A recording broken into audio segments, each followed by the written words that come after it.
Já de volta com a nossa Manhã da Piedade ao vivo aqui na sua TV Horizonte e o nosso tema agora é transtorno bipolar. Com certeza você já deve ter ouvido muito falar por aí sobre esse termo, né? Trata-se de um distúrbio psiquiátrico, né? Sua característica mais marcante é a alternância, às vezes súbita, de episódios de depressão, com também de euforia e de períodos assintomáticos entre eles. E essas crises, elas podem variar de intensidade, podem ser leves, moderadas e também graves. E pode variar também a frequência e a duração. As flutuações de humor têm reflexos negativos sobre o comportamento e atitudes dos pacientes, das pessoas, né? E a reação que provocam é que sempre é desproporcional aos fatos que serviriam de gatilho ou até mesmo independem deles, né? Este é o tema, então, da nossa conversa agora com a psicóloga Silvânia Mota. Silvânia, bom dia para você, bem-vinda mais uma vez aqui ao Manhã da Piedade. Bom dia, muito obrigada. Silvânia, eu comecei a falar um pouco, bem superficial, né? Porque quem é especialista, quem vai explicar para a gente é você, que é psicóloga. Quando a gente fala em transtorno bipolar, o que abrange esse transtorno, né? Quais são as principais características que levam aí uma pessoa a procurar um especialista, a acreditar que pode estar com este tipo de problema, com este transtorno? Ok. O transtorno bipolar, né, bem como você mesma disse, é um transtorno psiquiátrico grave, né, com sérias consequências que vai acometer aí a vida do indivíduo. Muitas vezes, quando a pessoa busca a ajuda, ela ainda não tem uma noção, uma compreensão de que ela pode estar com um transtorno bipolar. Muitas vezes ela chega na fase depressiva, né, que é aquela fase marcada pelo humor deprimido, onde a pessoa está com uma redução aí da energia, perda de interesse, né, pelas atividades que ela executava antes, também marcada por ou por ganho de peso, ou por perda de peso, dificuldade com sono, ou a pessoa pode estar dormindo demais ou não conseguindo dormir, uma agitação ou um retardo motor. Essas são as características, algumas das características da fase depressiva, né? Ou também a pessoa pode estar na fase que a gente denomina do episódio maníaco, onde ela pode ter o efeito contrário dessas características da depressão. Ela pode estar apresentando aí características de uma energia muito elevada, às vezes com a autoestima muito elevada também, né? Parece que a pessoa sente como se ela tivesse poder de mudar o mundo, uma sensação de poder ali, além das capacidades dela, né? Geralmente quem está ao redor dessa pessoa vai perceber que ela está com um comportamento atípico, né? Pode ter vários comportamentos aí que vão dizer que não está no seu estado normal. Uhum. Pode falar. Essas mudanças desses comportamentos que você disse, essas mudanças vão do 8 a 80, né? Pelo que você explicou. Isso pode acontecer, por exemplo, em um simples dia, a pessoa acordar muito bem, muito alegre, muito para cima, e aí no decorrer do dia, ela já fechar o dia para baixo, completamente diferente do que ela havia acordado? Pode ser? Pode ocorrer, né? Geralmente ela pode apresentar um estado misto, onde ela oscila entre um estado depressivo maior, né? Que é essa fase que eu estava relatando, e também do estado maníaco. Mas não é tão comum, né? Às vezes a pessoa tem a ideia de que quem tem o transtorno depressivo, quem tem o transtorno bipolar, vai ficar oscilando entre um polo e outro ao longo do dia. Um dia está de um jeito, outro dia vai estar de outro, mas não é bem assim que ocorre, né? Às vezes a pessoa ela pode permanecer longos períodos com um episódio depressivo maior ou a fase da mania e depois ela passar para o outro polo. Então, não necessariamente ela tem que ficar oscilando, indo e voltando entre um polo e outro, né? Aquela pessoa que tem umas mudanças bruscas de humor, às vezes as pessoas falam assim no senso comum, nossa, essa pessoa é bipolar. A gente ouve muito isso, né, Silvânia? O tempo inteiro. Isso. Exatamente, e o transtorno ele não se apresenta dessa forma, né? Embora possa oscilar. É um transtorno muito complexo que exige uma avaliação né, multidisciplinar, então a gente tem que olhar com muito cuidado. A pessoa pode sim oscilar entre esses polos, mas essa mudança de um polo para o outro, ela pode levar meses, semanas, às vezes até anos, né? Eu já acompanhei vários casos onde a pessoa ficou durante muito tempo estabilizada, né? Fez o tratamento, estabilizou ali aquele episódio e depois de 10, 15 anos ela voltar, aí já volta com né, o reaparecimento, teve a remissão dos sintomas, mas em algum momento da vida eles ressurgem, né? Aí por diversos fatores. Mas no transtorno bipolar ocorre sim essas mudanças, né? Mas não necessariamente no mesmo dia. Sim. Silvânia, esse transtorno ele pode acometer pessoas de todas as idades ou tem uma idade mais específica que é mais foco deste problema?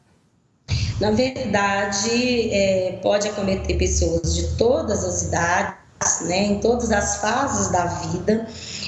Comum aparecer, né, na fase adulta, mas ela pode aparecer em qualquer fase da vida.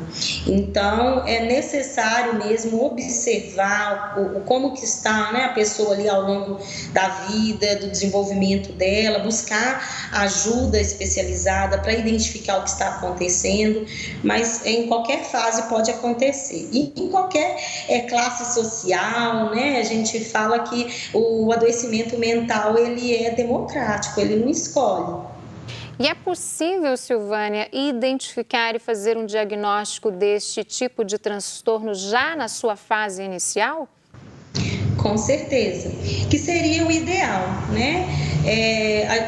Esse diagnóstico precoce, ele vai ajudar a evitar as consequências que inevitavelmente o transtorno vai trazer. Então, se ele é identificado logo no início, é possível tratar, né, de forma precoce também, entrar aí com todos os recursos que a pessoa precisa e vai então prevenir esses danos, né, ao longo da vida dela. O quanto antes descobrir, menos riscos, né? É preventivo mesmo. Você fala de várias características, né, que nós temos que ficar atentos aí ao nosso comportamento e também das pessoas que estão próximas a gente, que podem sinalizar que a pessoa está com esse tipo de transtorno. E na fase inicial, tem alguma característica que ela é mais marcante, que ela chama mais atenção, que pode sinalizar que a pessoa está desenvolvendo um transtorno bipolar? Certo. Como o transtorno bipolar ele afeta o humor e o comportamento da pessoa, é possível você observar algumas características, né? Tanto o próprio indivíduo que está acometido pelo transtorno bipolar, quanto a família, as pessoas ao seu redor, né? Então, se ela estiver na fase da mania, que pode ocorrer, né? Talvez a pessoa vá apresentar a primeira fase da mania, né? Na fase da mania, ela vai ter ali, como eu estava dizendo, aquele humor elevado, autoestima muito elevada, construção de projetos muito grandiosos, coisas que quem está ao redor identifica que não está no estado normal, entende? E pode ter ali também uma atenção maior para algumas atividades da vida, de repente a pessoa começa a focar muito no trabalho, ou ter, né, também uma atividade elevada ali, aumento da libido, comportamento sexual muito ativado, ali a pessoa identifica que não está de acordo com o normal dela, né? Então, várias características podem mostrar que ela está com alguma dificuldade ali, né? Alguma alteração do humor ou do comportamento. Um comportamento mais irritadiço, a pessoa tende a ficar mais agressiva, né? A brigar por qualquer coisa, se torna um comportamento difícil para quem está ao redor, né? Por isso que tem perdas significativas tanto no convívio social, convívio familiar, tem perdas, né, laborais, né, ali no trabalho. Da mesma forma, se ela estiver apresentando características do episódio depressivo maior, ela pode estar ali, né, muito desanimada, com dificuldade para sair da cama, com dificuldade de concentração, de concluir seus projetos, é aquela energia rebaixada mesmo, né? Que é diferente. Temos que ficar atentos, então, aos comportamentos, né? Tanto os familiares das pessoas que estão próximas a nós, quanto dos nossos comportamentos também. Ficar atento e se identificar mudança, procurar um profissional, um psicólogo. Exatamente. E aí, assim, procurar um profissional, né? Pode vai ser necessário uma avaliação clínica, uma avaliação psiquiátrica, né? O acompanhamento psicoterápico também. Então, é necessário. Às vezes a pessoa chega no consultório psicológico, né? Buscando a terapia, e é identificado que ela está apresentando isso, características do transtorno bipolar. E o próprio psicólogo vai também encaminhar essa pessoa para outros profissionais que sejam necessários naquele momento. Ou pode acontecer de buscar também um psiquiatra e ele indicar também a terapia como um recurso auxiliar ali no tratamento. Ou fazer um trabalho em conjunto também, né? Sim. Silvânia, a gente pode falar em cura? A gente pode falar que a pessoa fica por um tempo passando por todo esse acompanhamento psiquiátrico, psicológico, ela pode deixar de apresentar esses sintomas aí para o resto da vida? É muito complexo, né, falar de cura, porque a partir do momento que a pessoa recebe o diagnóstico, tanto o paciente quanto a família, eles querem ver uma esperança no futuro, querem, né, saber que aquela pessoa, eles buscam essa cura, mas como o transtorno bipolar ele é uma doença crônica, o que a gente sempre vai trabalhar é que a pessoa possa entender que ela tem aquele transtorno e também preparar essa pessoa até mesmo, porque quando ela estiver estabilizada, a gente vai prepará-la para a volta desses sintomas em algum momento da vida, que isso de certa forma é inevitável, né?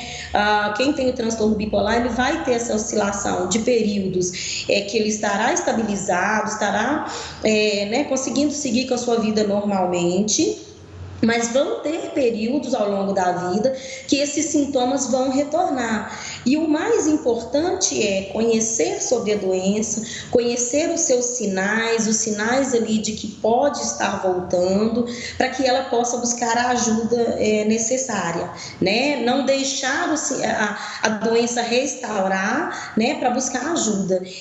Já vi casos assim da família de perceber alguma fala ali do paciente que não está dentro ali do contexto dele, né? Já ir percebendo por alguns comportamentos que alguma coisa está voltando. Então, já buscar o auxílio, né?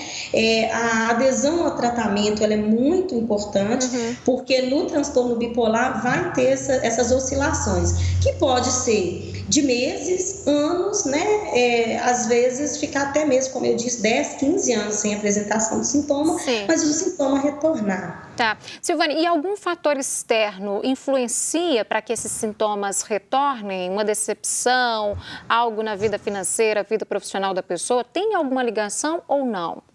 Sim, a pessoa que tem o transtorno bipolar, ela é uma pessoa que a vida dela vai ser marcada por uma dificuldade maior de lidar com alguns eventos estressantes, né? Então é importante identificar que eventos são esses que deixam a pessoa mais desestabilizada e agir, né, imediatamente. Então, fatores estressantes como morte de um ente querido, de uma pessoa querida, um desemprego, uma dificuldade financeira, né? Uma decepção amorosa. Esses fatores ambientais podem influenciar, né? A gente tem um fator genético que tem um impacto muito grande no transtorno, na ativação e manutenção desse transtorno, mas temos também essas questões ambientais que vão influenciar e que serão necessários aí um cuidado maior, né? A própria terapia ensina a pessoa a lidar com esses eventos estressantes para que isso não cause esse prejuízo, esse impacto. Sim. Tá. Você falou um pouco da volta desses sintomas, né, no decorrer da vida de uma pessoa que já diagnosticada, já foi diagnosticada com transtorno bipolar. Tem uma pergunta aqui, eu queria que você falasse um pouco das causas também. A Rosana Soares, aqui de Belo Horizonte, quer saber se é possível ter vários casos de transtorno bipolar em uma mesma família. E aí eu queria que você falasse um pouco do que pode provocar, de quais são as possíveis causas para o surgimento dessa doença, e se tem a ver também com a questão genética, que você começou a falar um pouco. Isso, com certeza. O fator genético, ele tem um ponto de atenção muito grande, por isso que a gente faz uma investigação, né, do histórico familiar, né, dessa pessoa. Geralmente, quando há um caso de transtorno bipolar na família, provavelmente terá um outro indivíduo próximo da família ali que também tem, né? Então, o fator genético, ele é muito marcado nesse transtorno. E aí, mais uma vez, a importância de buscar as informações adequadas e também da família não esconder nenhum dado, não omitir. É importante buscar mesmo essa investigação. O fator genético, ele é muito preponderante, né? Então, tem que manter esse foco aí, essa atenção redobrada. Tá certo. Silvânia, agradeço mais uma vez a sua disponibilidade em conversar conosco, em levar informação de qualidade, informação importante para quem está em casa sobre nossa saúde mental, e agradeço muito a sua parceria comigo nesses 2 anos de Manhã da Piedade. Um grande abraço para você, viu?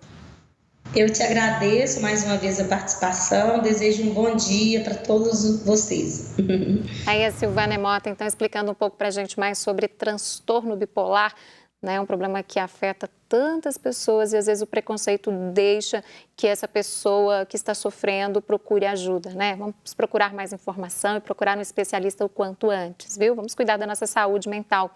E agora a gente vai para um rápido intervalo comercial. Eu volto daqui a pouquinho. No próximo bloco vamos falar de dependência da tecnologia, dependência tecnológica que tem aumentado aí neste período de pandemia. É daqui a pouquinho.